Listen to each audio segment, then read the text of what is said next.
Pinag-shopping ko nga yung batang nakita ko sa daan na nagbebenta ng sampagita. Yan nga do kasi yung wish niya ngayong Pasko. Kaya tara, samahan niyo ako. Anong masasabi mo? Thank you po, Miss Tigalo.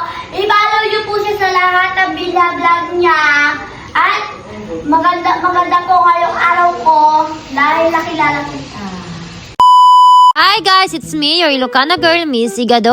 Habang nagtatambay nga kami dito sa may 4 Lanes Plaza, ay may lumapit nga sa amin dalawang bata. Yung isa nga ay namamaskot, yung isa naman nagbebenta ng sampagita. Iyado! Alam ko na! Mamas ko kayo. Nakapalo po ako sa inyo! Apa! Sige, kanta na kayo. 1, 2, 3, go! Kung kailan pinakamalit ang tala ay nasa iyo. Sakit na kayo! Liwanag na ito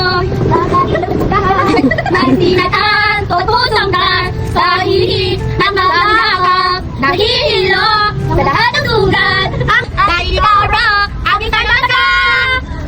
Dahil Pasko ngayon, anong wish nyo? Anong wish nyo? Magandang gabi po, Merry Christmas po. Anong gusto nyo ngayong Pasko? Gusto ko ng bag, tapos ang gamit, tapos sapatos, tapos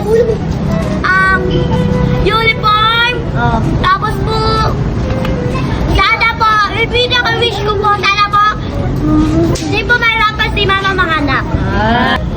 Okay, totoo pa rin namin yung wish nyo. Ayan. Samahan namin kayo bumili. Gusto nyo?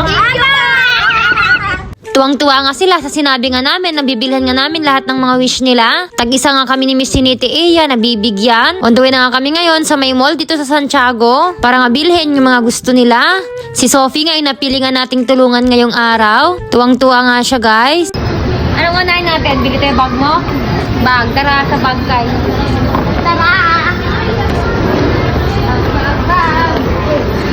Request nga din niya na bumili nga pala kami ng kanyang makeup. Syempre, susuportahan nga natin yung kaartehan ng batang to. Feeling ko guys, paglaki to napakagandang bata. Tumitingin na nga din pala kami ng sapatos niya nga pang school. Wala nga daw kasi siyang sapatos pagpapasok sa school. Kaya kailangan na nga natin siyang bilhan ng bago. Madalas yung nga makikita si Sophie guys sa may 4 Lanes Plaza sa may Santiago. Doon nga sila nangangaroling ni Cedric, yung kasama niyang bata kanina. Kaya sana if makita niyo sila na namamasko, bigyan niyo nga din sila kahit konting tulong. Para nga din may pangkain sila. Napapadaan nga kami sa 4 lanes, lagi nga namin silang nakikita. Kaya naman naisipan nga namin ni Miss Chinite Eyan yung natulungan nga sila. Bebenta nga din si Sophie ng sampagita. Hindi nga lang pala sa 4 lanes yung kanilang pwesto. Tanong ko nga siya kung magkano yung kinikita niya sa pamamasko. Minsan nga daw nakaka 200 kada gabi siya or minsan nakaka 500. Inas ko nga din siya kung saan niya nga gagamitin yung pera na pinamaskuhan niya. Grabe guys, nung nalaman ko nga kung saan niya gagamitin, grabe parang may iyak na talaga ako. Iniipon niya nga daw yun para nga daw may gastusin yung mama niya sa panganganak. At yung iba nga din daw ay baon niya nga sa school. Grabe guys, sobrang bait ng batang to. Iniisip niya talaga yung mama niya. Kaya naman deserve na deserve niya nga to yung mga ibibigay nga natin sa kanya. Binilhan ko nga din pala siya ng mga damit na isusuot niya. Isa nga din sa wish niya ay magkaroon nga daw sila kahit onting handa lang ngayong Pasko. Kaya naman bibili nga tayo ng spaghetti at saka pansit. Para na nga din kahit papaano ay meron nga silang handa. Binilhan ko na nga din siya ng kanyang mainumin nga na baon sa school. Magbabayad na nga tayo kasi yan na nga lahat yung mga kinuha nga ni Sophie. Sana masaya nga siya at natupad nga yung wish niya. Ang sarap nga gamitin tong platform natin para nga makatulong sa iba. Kahit onting tulong nga lang to para kay Sophie, sana nga masaya siya. Ito lahat yung mga pinamili natin kay Sophie! anong masasabi mo? Thank you po, Miss Tigalo. I-follow niyo po siya sa lahat ng vlog niya.